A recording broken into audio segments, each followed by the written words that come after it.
call the meeting to order. Please rise for the Pledge of Allegiance.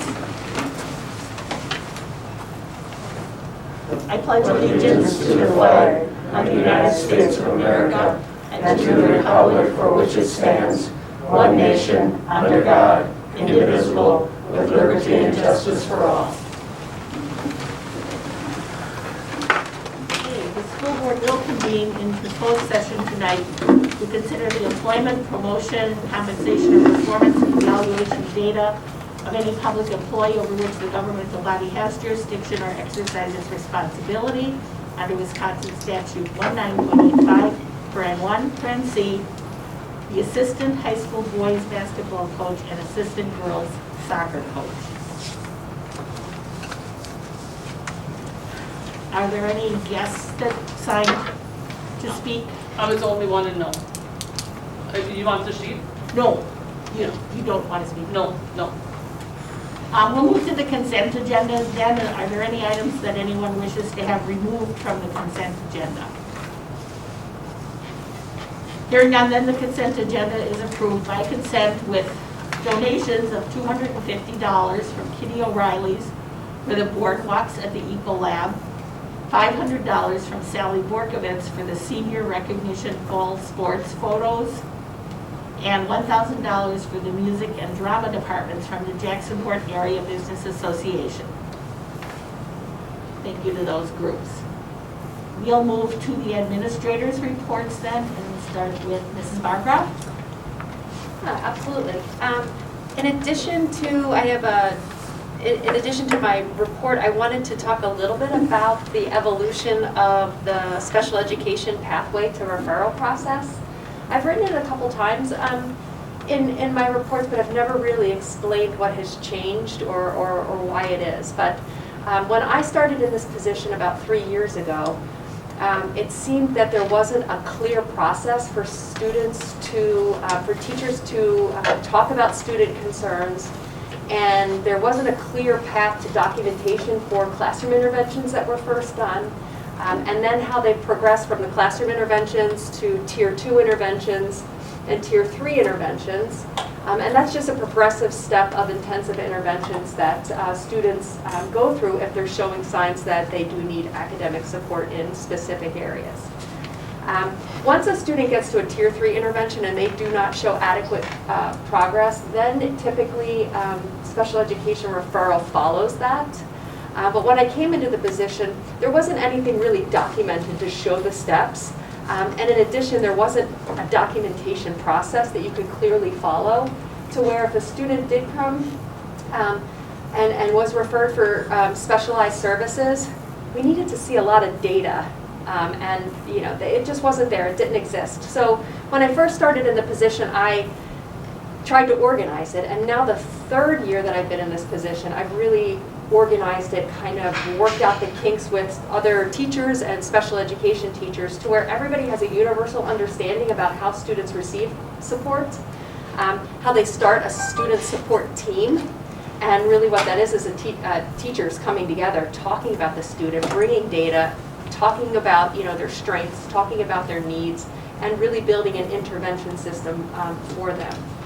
But this year, I just increased awareness, with the steps that are in order, and then the new one this year is a flow chart so people can see what their responsibilities are once students get to specific tiers of intervention. And the other thing that's really nice about it is the documentation train and all the data that is collected through the teachers to make sure that it is an intervention that has been completed to fidelity, and we've completed every single step in the process to do right by the student and what they deserve. So this is the third year. I've held some virtual sessions. Just had a Google Meet kind of open to see if any teachers had any questions about it, and my door is always open if there is a concern that teachers have for students and how the process started. So it's just that's something that has been in the evolution of me being in the position. Was that any questions about that? The other thing that I want to update in my report, in addition to, is that I'm in the beginning conversations with Sunshine House, or they're calling it Sunshine, I think Incorporated now. Really neat opportunity for some of our special education students to take some classes over at NWTC. They are transition skill classes, and some of them are just simply life skills and job club, nutrition class, awareness. I think it's a really neat partnership, so some of our students can get exposure to a college campus early. And just started those conversations with them early this week. So I'm excited to report if, what comes of it, but really excited about the opportunity for our kids. And thank you. Great, thank you. Mr. Mayor. Thank you, Lisa. I just want to start by thanking our community for supporting the referendum. This might be my opportunity to just thank them, and we understand that we have continued work to do, but their vote of confidence, I think, is really a result of trust and confidence in our staff and the job that they're doing. So during a difficult time, to have our community come out and support the referendum is really reassuring and encouraging in many ways. So we thank our community for that. I also want to take an opportunity to congratulate our cross-country team. We have 2 new coaches to our cross-country team this year. Dennis and Annie did a wonderful job with the boys and girls. They both won conference championships this year. Congratulations to our highest finishing girl, Olivia, and the girls team for finishing second in state. So that was really exciting. Don't miss our Gift of the Magi performance. We don't have many presentation opportunities or performance opportunities this year, but that's one that we're trying to host. And we don't know yet what our attendance will be for that event, whether there'll be a virtual option, but we are going to try to make it available to our community as much as possible. So we hope that people can participate. We're still hosting our food drive this year. That has been a big event for us, and I think the need is greater than ever before. So this year we're hoping to collect the same amount of food. We know it might be a little bit more challenging for our students to do that, so we are asking for community donations. If anybody's interested in donating to our food drive, we would welcome those donations. I attached some pictures from our homecoming. We really found ways to have fun. We really set some new traditions, so I gave you some pictures of the events, and I think we really have some things that will be lasting and maybe replace some of those old traditions, even though we did honor many of the old traditions as well. I know it's on the board agenda to look at our new course requests, but I want to thank our staff for really working hard. And most of those courses you'll see really take advantage of the new space in our new building and some of the new technology that will be available to us. The last thing that I want to report on is just Model 4 instruction. And we are now in our 3rd week of Model 4 instruction, which is full-time for high school students 4 days a week. And I really highlighted a lot of positive things because that's what I'm hearing from students, that's what I'm hearing from staff, that's what I'm hearing from parents. Of course, there are some challenges associated with this, but I think there are overwhelmingly more positives than negatives associated with this plan. So we're seeing some great results. What has really been probably the best part of this plan has been the work we've been able to do on Wednesday in developing relationships, meaningful relationships with at-risk students, because it's harder to make those connections. It's much easier when we have smaller groups. We can focus on the work that needs to be done, but also the relationships. So I think we're making progress, and we're keeping pace because it's so much harder to keep pace virtually than it is in person. So when you have them at home required to be virtual 2 days a week, that Wednesday gives us some time to make up missed opportunities. So that's going very well, and I want to thank our staff for working so hard on that. That's it. Any questions? Go ahead, Jerry. When I was going through the packet and I saw these pictures, what popped out to me was all you really need to do is take an extra effort to collect this stuff and put it someplace, because years down the road, this will tell a very interesting story of a very interesting year. So it just doesn't get lost. I think it'd be really interesting if there are files and pictures of what the kids did in the 40s during World War II or something like that. But this is, a total change. I mean, even policy manuals or schedules and all that stuff. It sounds trite, but put together, and sometime somebody will go back to it and find it really interesting. So just don't lose that stuff. No, and it was twice as much work because everything we did was virtual. So if we had a Mohawk competition, we had to virtually present that to the students in the building, the students outside the building. It was a completely different environment, but I think we still found the same benefit, school spirit, we had fun. You can't just come to school to do the work. you got to come to school to share in relationships and have some fun at the same time. You know, it's not math, science, English that bring our students here. It's relationships. So I'm glad that we took some time. And now our next activity is the winter snow day, which we are planning for the days before Christmas or winter break. Again, some way, just to preserve this stuff for posterity's sake. Thank you. The food drive, Adam, if people want to contribute, We're going to have a that, and I know in past years, maybe they've said not, no ramen noodles. Yeah, we're going to have a giving tree this year. We want to show our students what it looks like to give, model that example. So on our giving tree, we're going to have tags and Christmas ornaments. So you can take a tag and a Christmas ornament, and then on the back of it, it'll say 3 boxes of cereal. We're really going to highlight the things that are most useful, the health benefits versus just a bunch of ramen noodles, so that we can collect good items, and that can be more better used, I guess. No, I happen to like those noodles, but. They're not bad. We'll take the ramen noodles. It's just they're So, and if someone just wanted to give money, they could just give money so you can fill in where you need to? Absolutely. Yes, absolutely. Okay. Yeah, thank you. I would appreciate anything. Okay. Lisa, can I add something really quick? I forgot to mention that, Mr. Hiltz couldn't be here tonight, but he asked me to definitely mention what he wanted to highlight in his report, and it echoes what Mr. Baer had said, that he really wanted to thank the community for the support of the referendum, and really to make a point to really continue to thank the staff for everything that they're doing. So I told him that I would say that, and I'd like to just represent him. Thanks. Yes. Mr. Licky. Sue and I met with our new Neola representative, and we have a policy 0131.01, which allows our bylaws and policies to have technical changes and made the current policies without us going over them here. So Jerry, you'll be happy we got about 15 of them there that do not need that anymore. So there you go. Yeah. I guess, anything else?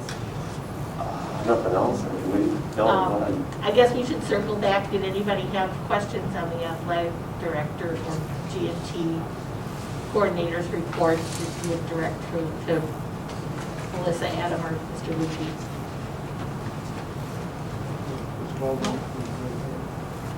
Okay. Committee reports.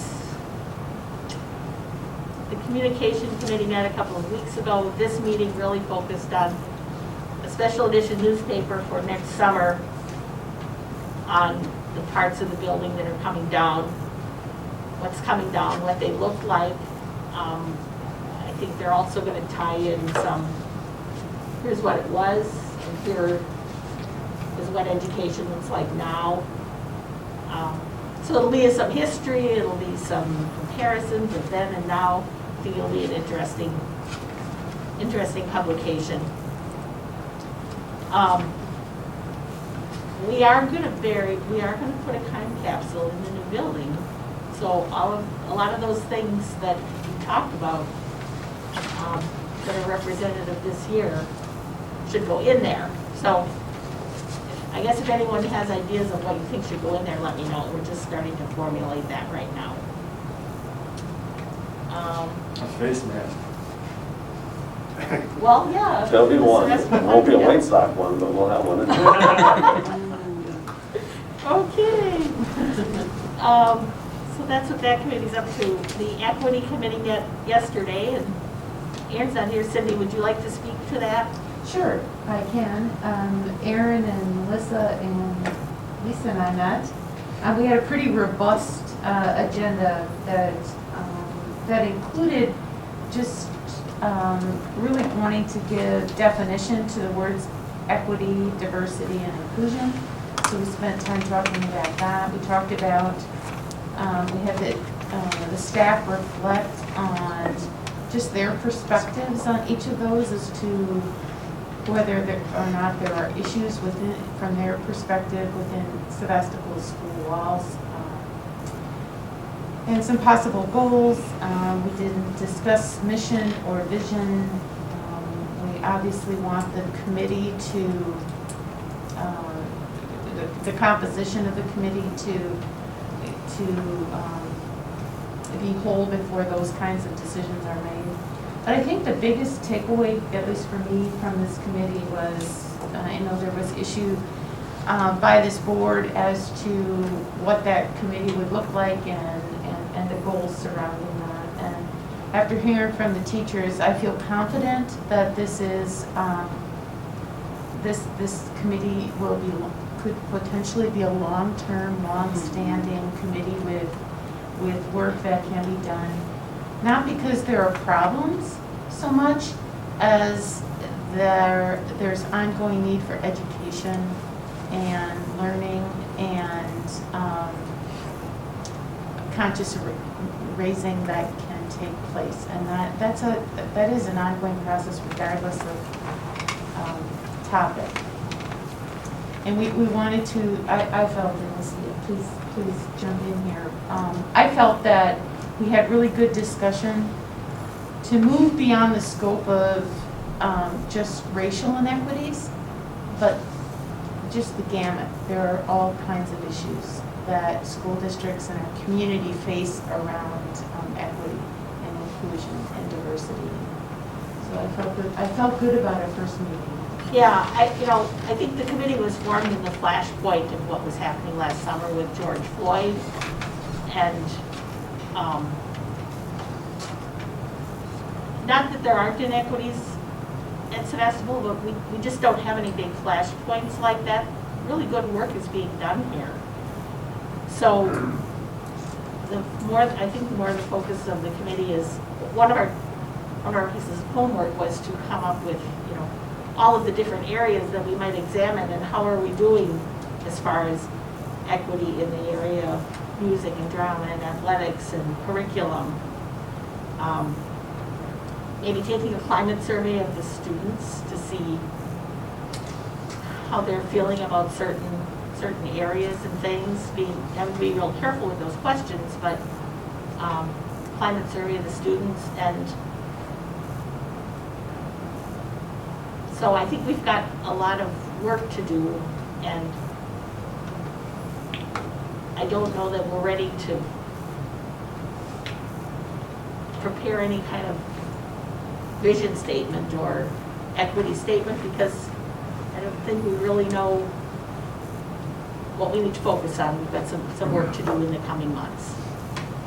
We are just going to meet once in December because of the holiday, but then maybe more frequently in the winter.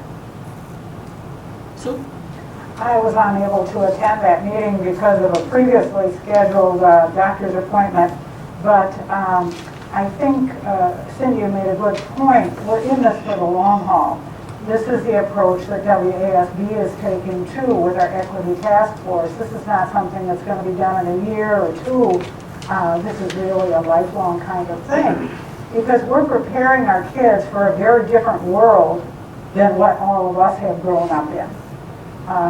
And I think that especially, and I hear this on the national school board level, those of us who are in districts who look pretty much the same as all of us in this room have to realize that our kids are going into a very different world. They're just a click away from a different world than what we have all known. And we, more than some of the other districts like a Milwaukee or a Green Bay, have an obligation to prepare our kids because they haven't had some of the experiences of working with people who don't look like them. And I think it's important that we get the student voice on this committee, because the kids will tell us what's important. We think we know as well-meaning adults, but it's the kids, it's their voice, and it's the parent voice, I think, that we need to listen to. And we did talk about that a little bit about that in the curriculum piece of, does our curriculum address diversity, whether it's race, ethnic, social, economic? Those are all areas that be addressed. So, yeah, it's a long haul project, and not even a project. It's just almost working to develop a culture within the school So that's that. Did you have Preparing anything? for the other side of the Brussels hill. We don't go across the Brussels hill anymore. I know, we go a little hill now. We go around it. We don't want to cross it. Did you have something timely legislative, Sue, that you wanted to report? That wasn't in the report? Yes, I did mention in my report, and I just like to emphasize that I have been in contact with Representative Kitchens in regard to what he sees as the education agenda for the new legislative session. And I would like us to invite virtually Representative Kitchens and Senator Jacques right after the first of the year to one of our meetings, because this is a budget year.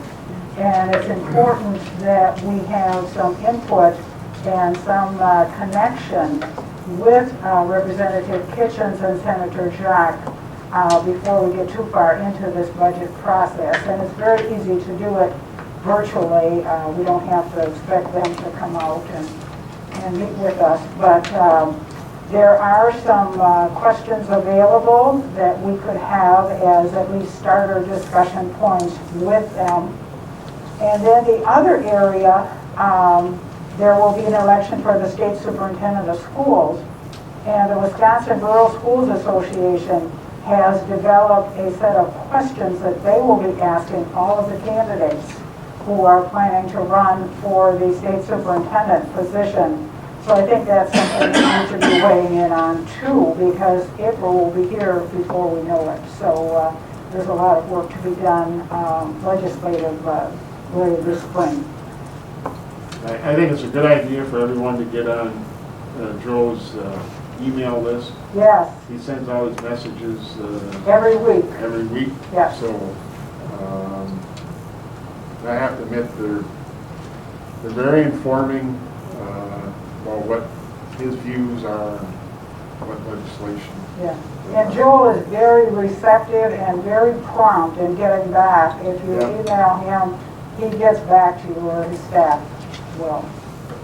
He was on the radio last week and someone asked about education funding and he gave the best answer I've ever heard. I think we need to do anything we have to have him put it in writing. He really explained it well. Yeah. Anything else, Sue? That's it. No. Thank you. So you talked to the attorney and on these policies, if we do not have a substantive change, we can do them all at once? On the second one, on second readings, right? On the not second, first on the reading. second readings, not Right. on the first readings, on the second readings. But we should back up and go over the budget report and facility report. Oh, I missed it, I'm That's okay. sorry. That's all right.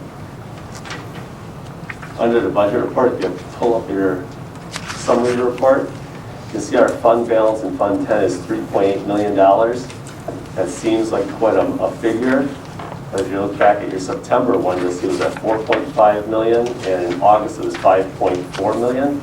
It drops this time of year because if you look down in the revenue expenses for Fund 10 for this period of October,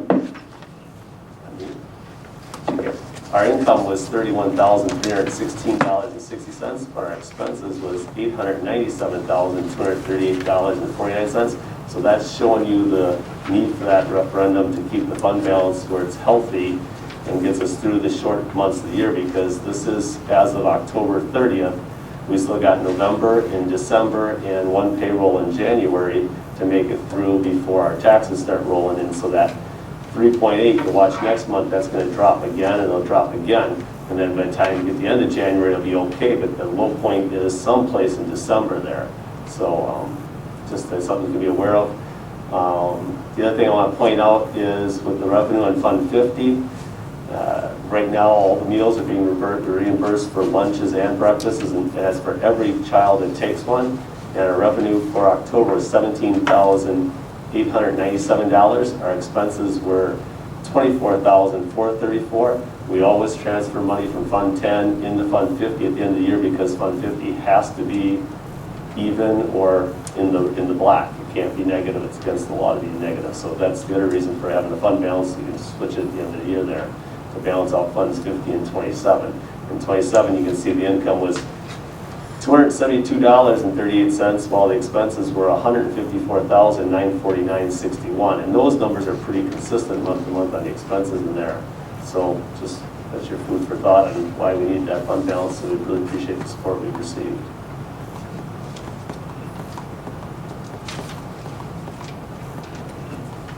Do you have anything for the facilities? For the facilities, for the existing building, our panel board for the fire alarm system has gone haywire. So it's on when students are in the building, then we turn it off for the fire chief's recommendation because it just randomly fires off when it wants to. We have a new one ordered. It'll be here hopefully in the next week or so. That's our major problem with the current building. And then the building project, if you go out there, there's more windows going in. They're getting more enclosed in. They're in a pretty good space. The weather in November was extremely helpful. So we're in good shape there. We do need to have a property, building, and securities committee meeting coming up here soon. Today, Carl and I met with John Major from ADM. That's who invests our money that we got for the bonds. And so far to date for the building project, we've incurred interest of $618,731. That has to be used for the building project. Can't go to do an operating cost. It has to be part of the building project, and the budget for the project is trending on track. So that's good news.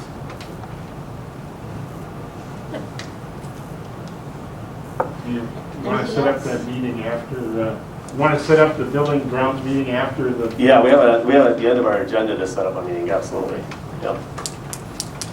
We'll move to old business then, and the second reading of policies. Going forward, I guess we can put these into the consent agenda.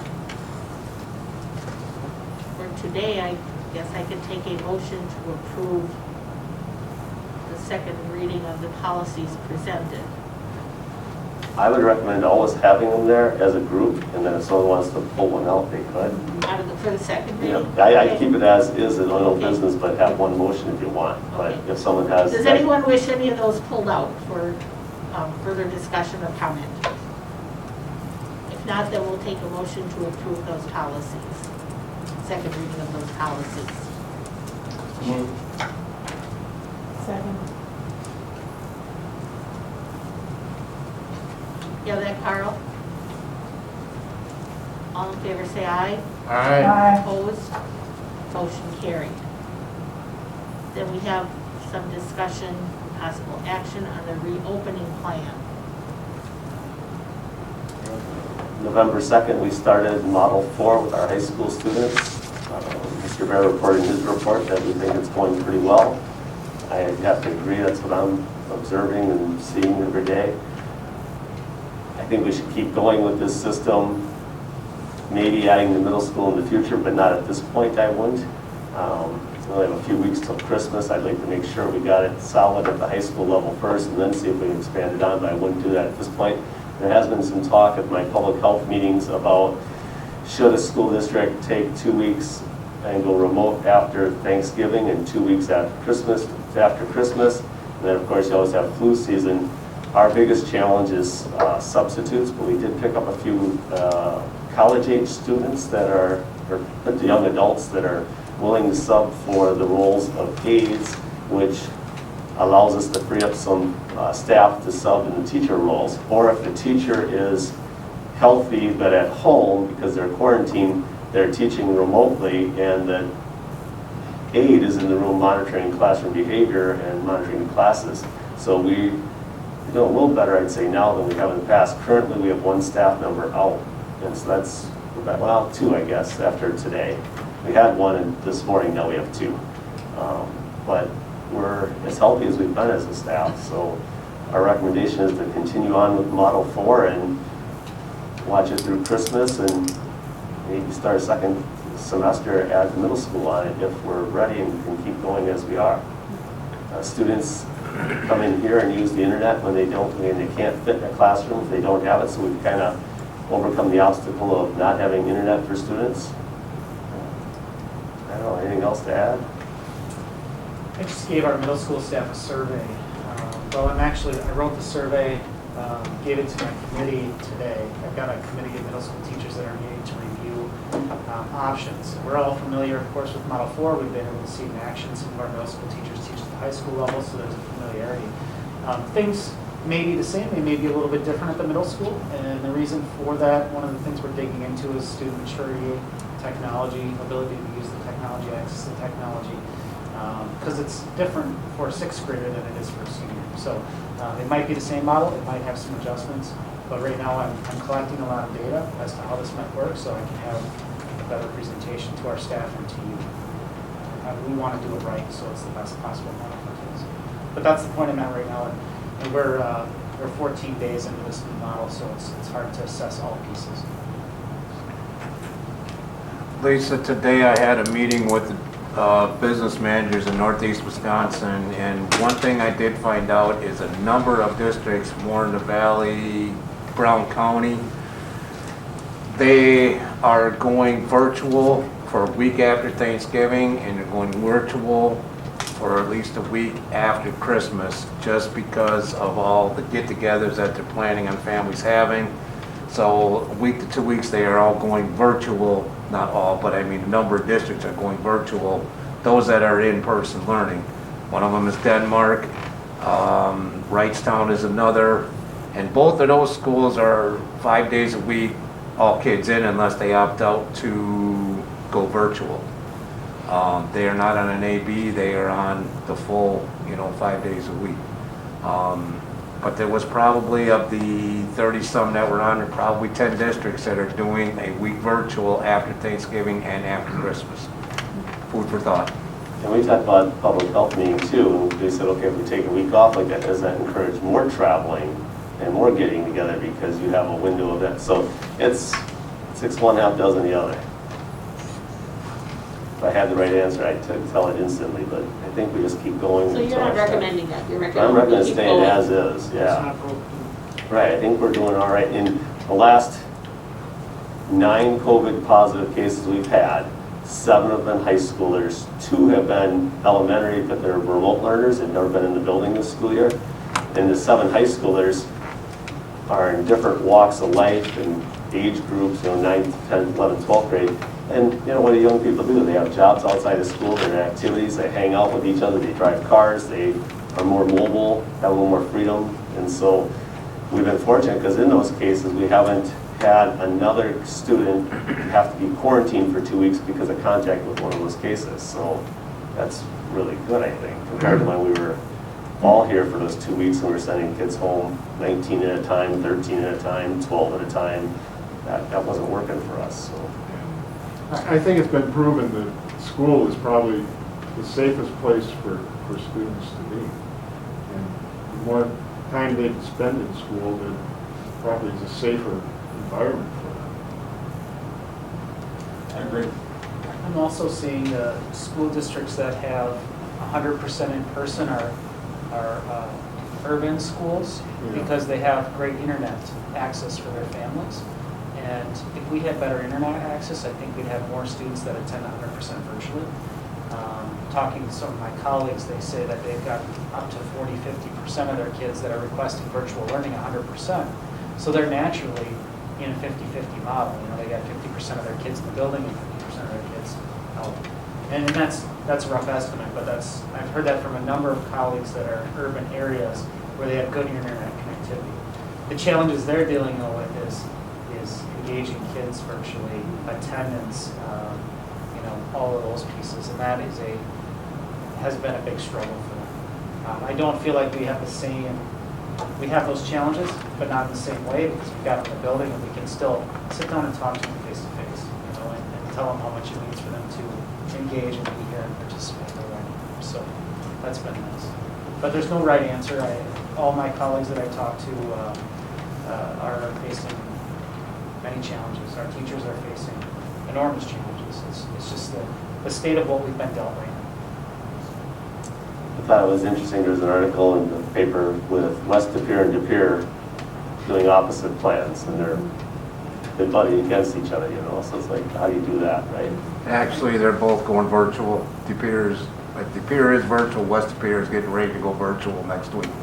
But they've been together. Well, Opposite. they've been opposite right, and they are opposite right now, but they are both going because West Appear's had a big influx in cases.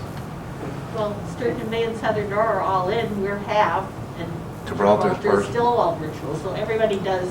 Well, in Southern Dorrance, What there's works for them. grade levels at both. Size fits all. I think the main thing is to be flexible and being able to commend the work that you all do and doing what's best for the kids, for the families, and being able to change when the change needs to happen.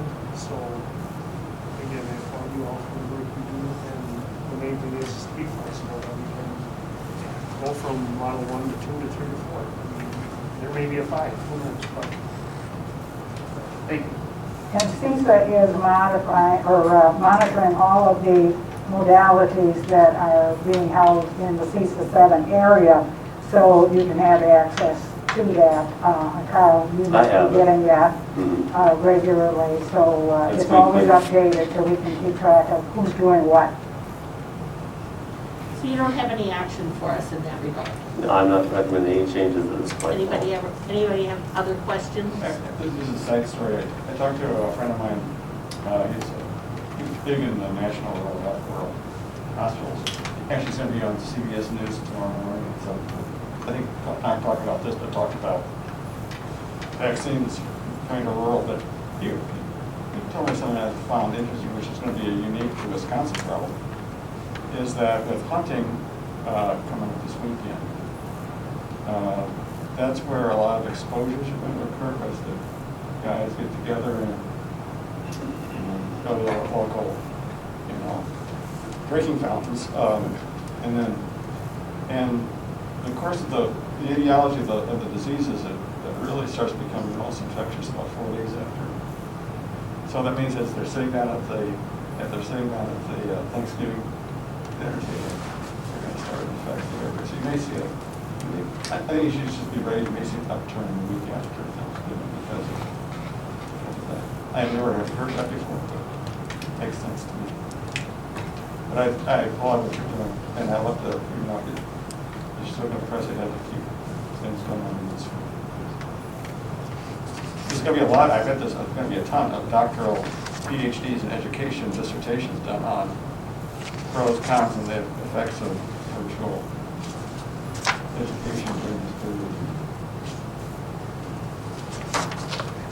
We'll move then to the broadband tower grant with the town of Sevastopol. Last month, our town chairman came here and gave a presentation on their desire to have us as a partner. I wrote a letter of support to them. Gene Vogel is chairing the committee to work on this with North County Broadband. They are partnering with Sevastopol, Jacksonport, and Egg Harbor.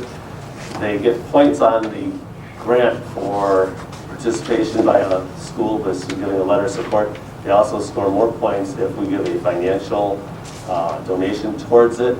The donation doesn't go if the grant isn't awarded. The county has given them $2,000. My recommendation is there's 3 townships, Egg Harbor, Jacksonport, and Sevastopol. We give each $1,000, and then we're in, and that helps their grant process out. And 3,000 isn't a lot. It's a nice small. It just gets us in the door. It's solid enough to accomplish the goal of the grant writing. There was an article in the Post this week, anybody see that? Door County communities invited to solve broadband issues together. Steve Jenkins from the Door County Economic Development Corporation said a countywide approach is needed rather than communities going it alone, which he described as a hit or miss type solution dependent on who's successful in getting a grant. That won't really solve and serve the county. But the county isn't taking a lead on this. Yeah. So individual towns are, those 3 towns, Sevastopol, Egg Harbor, and Jacksonport, can all place towers that are going to help each other. They'll have a main tower and then feeder towers. So do you wait for the county or do you plow ahead? And we don't have to worry about the whole county. We just have to worry about our section of the county. Because the county, all the county's doing is giving $2,000 toward the grant. Yeah. I was on the original committee for economic development, and I could go from now until the midnight talking about this, but you're absolutely correct.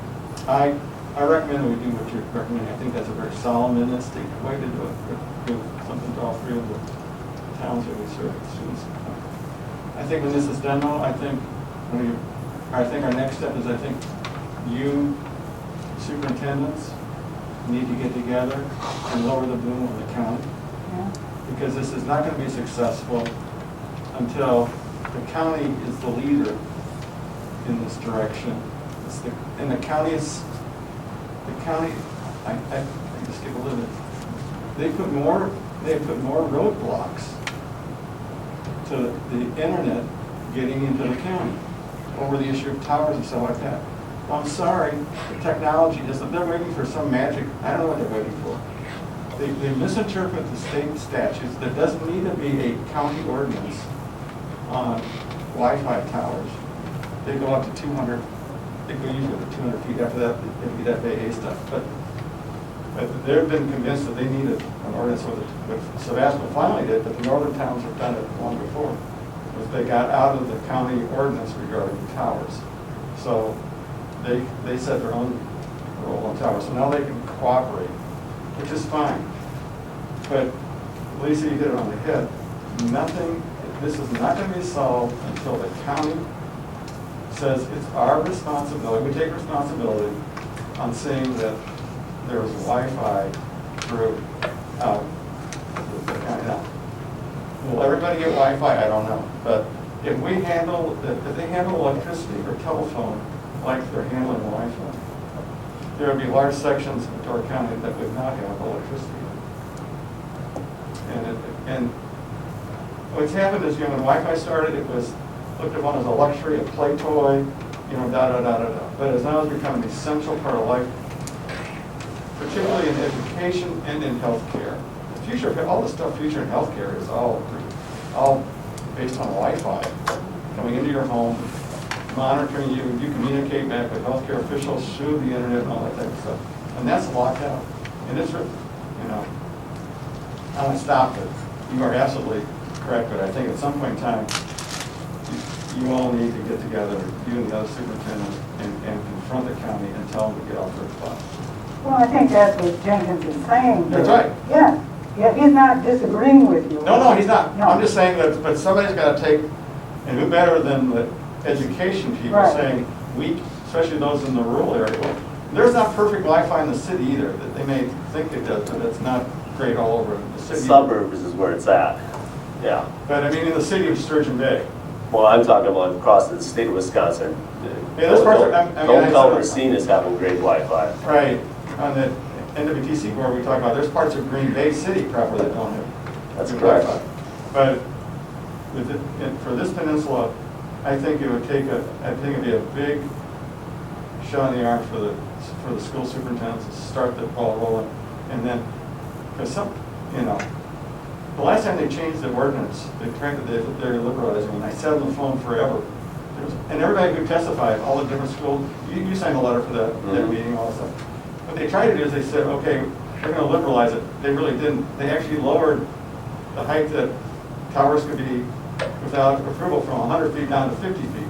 And I said on the telephone conversation, that doesn't get above the trees. And the chairman of that committee, who I don't know his name just as well, said, well, no, but your neighbor may like it that he doesn't have to see your tower. And I just came unglued. I said, it's not even tall enough to get over the trees. Luckily, the county board had changed it back, went up to 125 feet. But it's got to be let go so that, and unfortunately, there's a lot of politics in this that I have never got about it. There's elements of the county government who do not like Door County broadband, and there's this friction back and forth, so Door County broadband is kind of throwing their hands up and is putting all their efforts in Kewaunee County, because Kewaunee County is saying, hey, we want Wi-Fi down here, da. So anyway, but somebody's got to finally say enough's enough, and you guys got to get off your butts. Excuse my language. And that may be something we talk with Jack if we get him on the phone, and the representative Jack, because he was on the radio a couple of weeks ago talking about it, and I didn't catch the whole thing, but he does we did talk about recognizing the lack of adequate internet in rural areas. But the county's got to be a very active player, and has to be the leader of this, not each of the individual, because you're just going to smorgasbord. Right. But in the Excellent. meantime, those towns have to go after it to try to serve their people. So, does it, I'll make is there a to motion approve- on I'll this? make a motion to go along with the recommendation to afford a thousand to each of the three towns. Is there a second for that? Second. So the motion was $1,000 to each of the towns. Again, it doesn't get spent unless the grant comes through and they build towers. Any discussion or questions? All in favor, say aye. Aye. Opposed? Motion carried. Is there any legal problems with calling it a donation versus funds? I mean, I always see this, you know, and they keep saying, how do you request a donation from a taxing entity? We'll call it exactly what the county called it when they gave their money The over. county called it a donation, tax donation. Yeah, you can do it as long as it's for the aligns with the mission that you were involved in, and you can show that it helps you support your mission. So like at the hospital, we could give donations, we would give donation like to the YMCA, either in-kind donation, because the area they were going to do was supporting health, and that goes along with it. The hospital's not a taxing entity. Huh? The hospital's not a taxing entity. No, but we get federal funds, Yeah. and so we have to watch Just it. a point, I mean, I agree. Are you saying, Dick, it might be worth running past the attorney? yeah, just, I mean, some people, you know, associate donation differently, you know, and they say, why am I being taxed for a donation? It's going to cost you $1,000 to get the legal counsel's opinion on your $3,000, so. Yeah. I mean, I just thought, You can call it something else, you want to call it a subsidy, you want to call it the in-kind, or subsidizing, supporting the amount of, For furthering education. yeah, just, Call it a contribution toward supporting yeah, virtual toward education. that project. I think we're splitting hairs, it's, you know. Yeah. Okay, we'll move to new business, and we have some new high school course proposals. Yeah, thank you. There are 7 new course proposals that are part of your packet tonight. I can take them individually or answer any questions associated with them. As I mentioned earlier, this really takes advantage of a few things. One, the new technology that we'll have available in our new building. And then 2, it expands on some of the courses that we want to offer that are dual credit through NWTC. There's 2 classes that expand our science offerings, and of course we've got that new science lab, and several courses that take advantage of our technology offerings. I think they look great. I'd like to take some of them. yeah, I think it's very ambitious of Dan Sanborn and all the courses that he's. We've been really careful with his schedule. We need to get registration and find out where that fits. We did move graphic arts and photography over to the art classes. The robotics class is going to be taught by David Phillips. So Dan actually, I think, has 3 courses in here. And part of this was with our partnership. These plans have been in development as we started to create the idea of this facility and how it should be used, intended use across our curriculum and grade levels. So Right. it's exciting. Are there any other questions for Mr. Bear? Otherwise, we can look for a motion to approve the new courses. I support it. I think if you look into the future, you all need to begin having some discussions with NWTC over, as this part of the world grows and becomes more and more, it's going to become highly expensive, because businesses and industry expects their graduates coming out of TC to be trained in the current, current technologies. I foresee a time where schools are not going to be able to afford this area anymore. And so before that ever happens, I really think some discussions needed. And I talked about this at the other board I sit on too. some discussions need to take place is what is the future role of TC and this whole trades area of Yeah. it, because it's highly expensive. Yeah, we're ahead of you a little bit, Jerry, because I've been having that conversation with NWTC for multiple years. And they actually, I am trying to get them to give us an instructor and use our facility to teach community courses out of our lab. And we're close to making that happen. They're gonna come visit with us, what, December 9th? Sometime in December. Yeah. So They've talked for 2 years now about having an instructor come, and then the courses they'd offer would be open to adults and high school students in any of the county schools. I just don't know who that person is or when they're gonna come with the funding to pay that instructor. It's great that they're off, that's their idea, but it's got to fruit. Yeah, and the reason. Because they've talked there for a long time now. Yeah, the reason that I hope it has some legs is because our community has demanded it. Industry needs CNC certified machinists, and our industrial park is begging for them. Every industrial park across the nation is. But here locally, we don't have a facility to do that at NWTC. So part of the collaboration we've done is the equipment list that we have was ran by their instructors first, and they helped us pick the equipment. And so there's there's a lot of collaboration. There hasn't been an investment yet. But boy, would it be added bonus and recognition for our program to have NWTC help use that.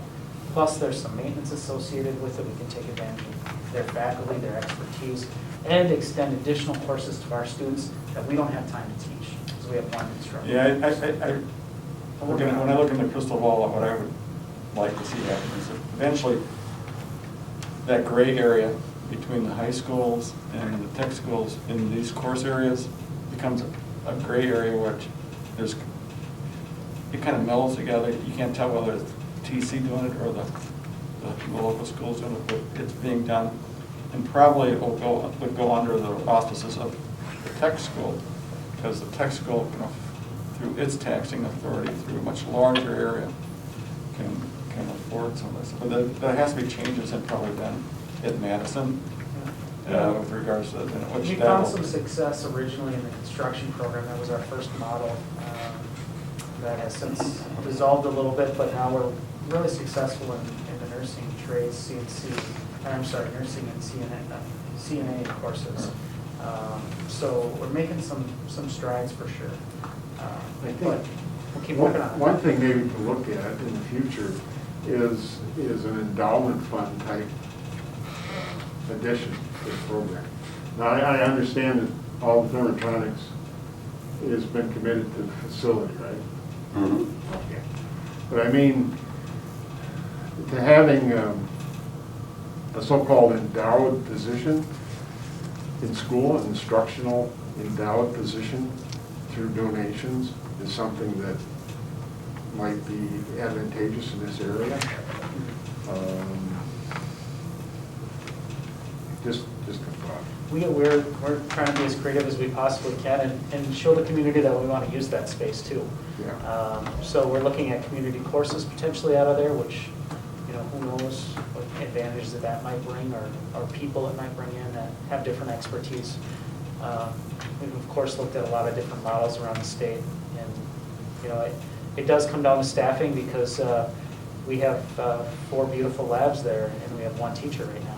Yeah, So- so I mean, you could almost fund a staff member through an endowed fund. Colleges do it all the time. And I don't know if we have the freedom to do that with the funds that we generate here, but it's just a thought. That's a great idea. Well, we would just use our general fund to pay our staff number, wouldn't be an endowment, I know. right? But NWTC, their first kick on the can is to have Dan Sanborn teach more classes. That's their first option. Yeah, and we don't have the time to do that because we want to make it available to our elementary. We want to maintain our other courses that our students have really enjoyed and have led to careers, successful careers. So we can't invest a teacher's time in one area solely, not in a small district. See, there's a lot of politics going on in that whole area right now of the credits we can become TC, there's credits from here. there's a financial issue there where TC actually, the tech schools actually lose money because they're not getting the big issue out there right now is in their great wisdom, the federal government is not pushing that in order to get the credits, the teacher in the high school has to have be master prepared, which is absolutely crazy. But that's been put off until 2022, I think. I think 23. 23? 22-23 school year. All right. But it's being a battle back and forth, and Jeff at TC is, they're trying to lead the charge against it, but it's kind of like beating ahead against it, because now you're going against all these educational bureaucrats who put all these national rules together. Anyway. We have the same problem with UW Oshkosh with the courses that go there. Right. That's a big challenge. Mm-hmm. Did we have a motion to approve the courses, Carl? I make a motion to approve the new high school course proposals for 2021-2022. Second. Is there any other questions or discussion? Now, you said high school, do you not approve the elementary school proposals? The Well, new what high we have are school. new high school course proposals. Well, there was one. There's an elementary. There's a course. couple elementary ones in there too. Can I rescind that and to approve the new school course proposals for 2021 and 2022? I was reading off the Of the agenda. Okay. Is there a second? I second it. Questions or discussion? All in favor, say aye. Aye. Opposed? Motion carried. There we go. WASD convention registration. Is this a virtual? Yes, the entire convention will be virtual. It actually offers some excellent opportunities because if you are registered, you can watch these sessions for a year. You can, and people who haven't been able to attend before in person because of work schedules or whatever, now can tune in to any of these sessions for the entire year. They'll all be on file. Any of the speakers, and it really presents a unique opportunity, especially for people who've not been able to attend before. And it's also nice because if you see something on here and then later on you think, gee, I'd really like to go back to that because now it's on our agenda, then you can go back and review the session. So it's a great opportunity, and I know the staff are working very, very hard to make this very special. Donald Driver will be one of the keynoters. And if you've read his book, you know how passionate he is about kids and about education. And the other speaker will be Ana Maria Chavez, who is the new executive director of the National School Board Association. And she has a fantastic background too, so I'm sure her speech will be excellent. So remind us, is there an early registration? No, not an early registration this year, it's just a registration. Just registration, so I guess if you want to attend, let Jean know. We should all attend for one reason. We will know what it feels like to sit in your desk all day and watch something happening on the computer. So if you only attend one day, you'll have that experience. And you don't have to do it all in one day, you can split up your time, so. What does it cost now, Rich? Does anybody know? I believe it is $245, but let me, Can we piggyback with those? $240, I'm sorry, $240. Mhm. And cancellation deadline is January 8th, no refunds issued after January 8th. And you should have gotten the school news. Yeah. And the schedule is all in there and all the information. You'll be able to attend the vendors virtually. So really, almost everything you could do except networking with colleagues, which is a big drawback, but there's nothing we can do about that this year, so. And there will be some virtual opportunities for that as well, but it's not the same as in person. So keep that in mind, let Jean Kukul know if you wish to register. Yeah, Gene will take care of that. If we register all seven members, it's still cheaper than if 3 of you all went down there. Oh, absolutely. Yeah, Yeah. the hotel bill. So I would say just register everybody, and that way you can watch it for a full year, and you're still saving money. So the best part of it is being able to see it all year long. Right. Is sometimes there's 2 sessions at the same time. You want to go to both, you only go to one. Now you can see them all. Yeah, That happens at least once a convention where you go, I want to go to this room and that room, you can't. theoretically, you could attend every session. Right. Right. We'll move then to the first readings of some policies, so we can just go around the room like we did last time. Maybe Dick, you can start and make the motion, and we'll just keep moving.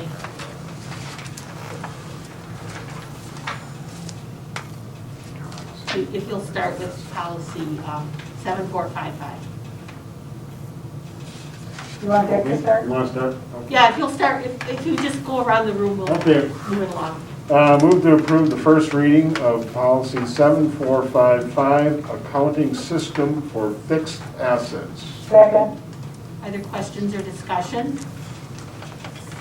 Hearing none, all in favor say aye. Aye. Opposed? Motion carried. Move to approve first reading policy 0162, quorum.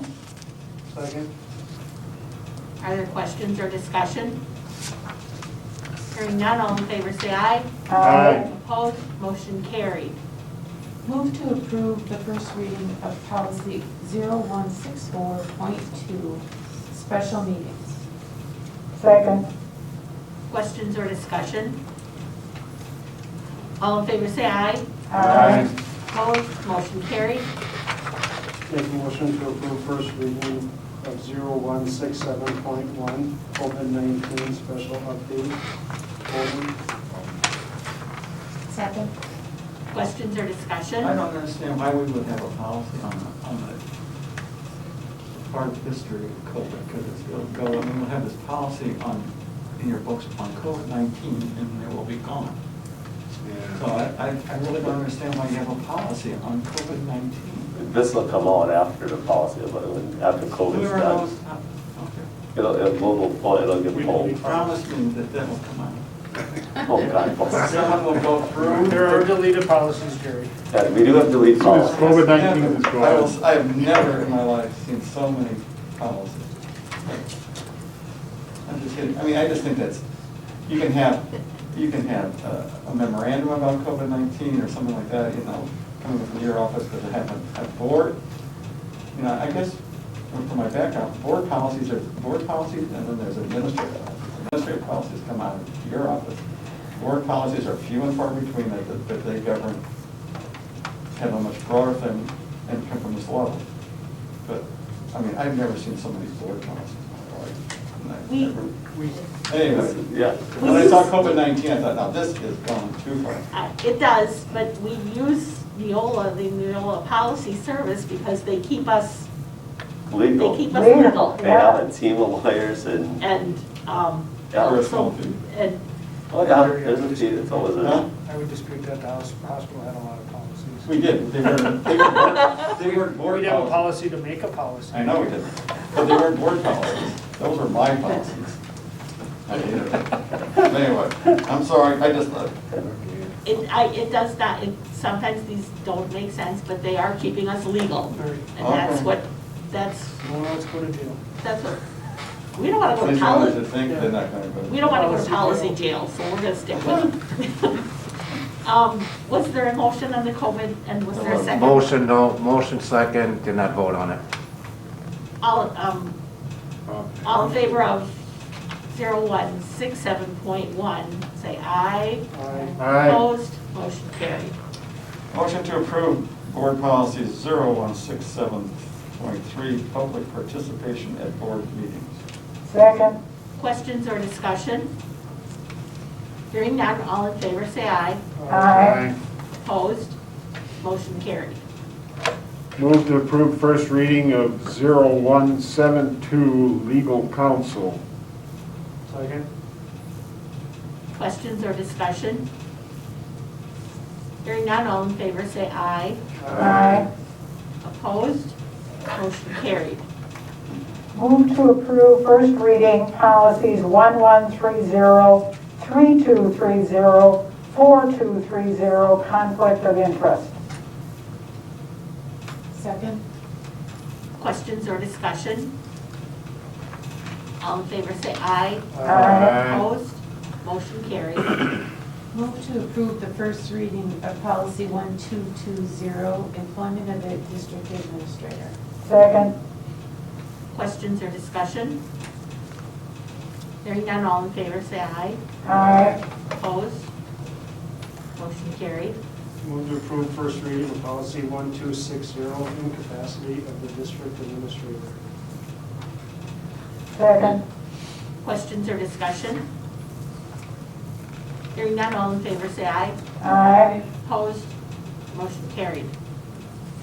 Move to approve first reading of policy 2260.02, English language proficiency.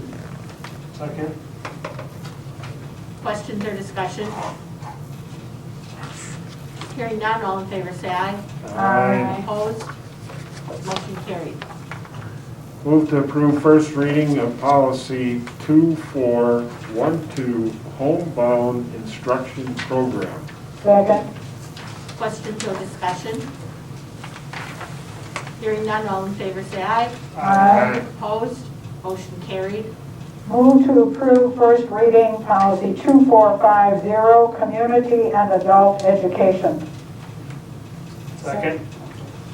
Questions or discussion? Hearing none, all in favor say aye. Aye. Opposed? Motion carried. That would conclude our business, our regular meeting business for the evening. I'll take a motion for the school board to convene to executive session. Move for the board to convene an executive session considering Second. employment, promotion, and compensation for performance. Roll call vote, Dick? Aye. Aye. Aye. Aye. Aye. Aye. Motion carried at 8:07 PM. We'll call to order, and we can continue this after the meeting. We'll look for a motion on the boys' assistant basketball coach.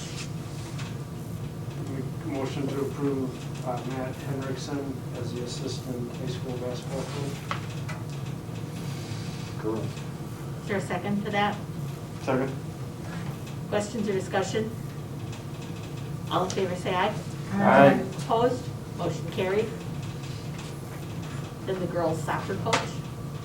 Move to approve Stephanie Ayers as the assistant high school girls soccer coach. Second? Questions or discussion?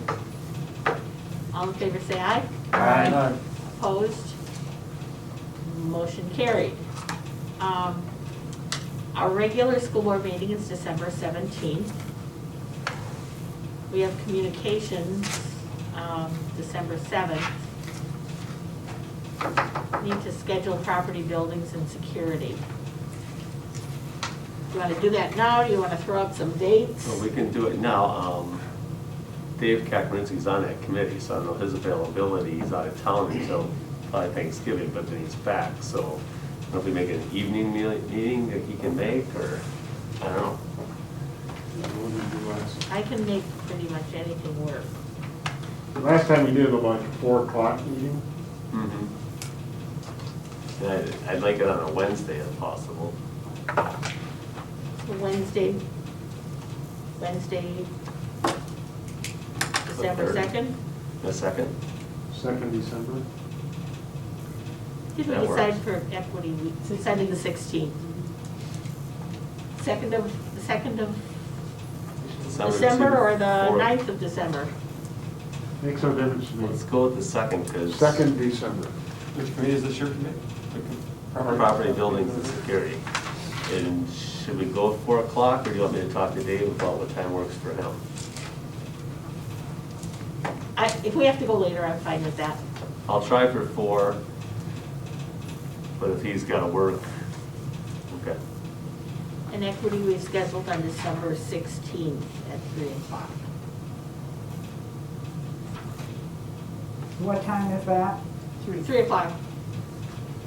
And what time is yours, Kyle, on the 2nd, 4 o'clock? It'll be at 4 o'clock unless Dave's got to work, and then we'll do it evening if that's the case. I'll get a hold of him. If there's no other business, I'll take the motion to adjourn. So moved. Second. All in favor, say aye. Aye. Opposed? Motion carried at 8:21 PM.